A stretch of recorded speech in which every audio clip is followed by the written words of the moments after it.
So how do couples choose the embryos that they are pursuing adoption of?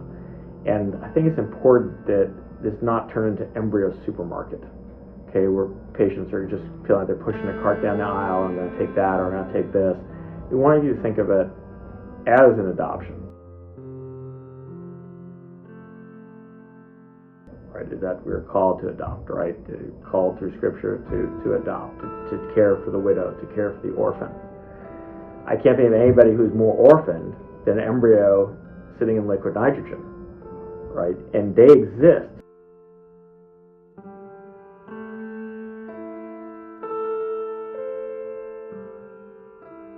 And therefore we want to think, what are the couples that you want to work with, even if it's anonymous, you know, who are these people that you're adopting these embryos from? Because your lives are linked.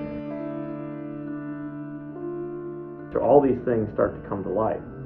So we want to encourage patients to look at that, to look at the families who created these embryos saying, yes, then I'm going to be matched to those embryos.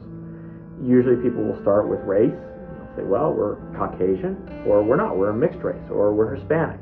So they would then usually start by looking at those parameters.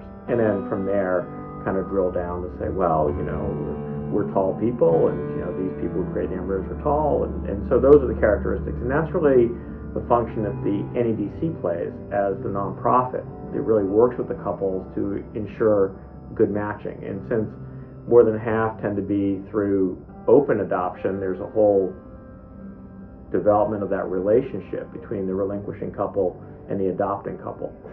It's very hard to do well, and that's the thing. That's why the nonprofit works very, very hard, and why many fertility practices just don't want to deal with this.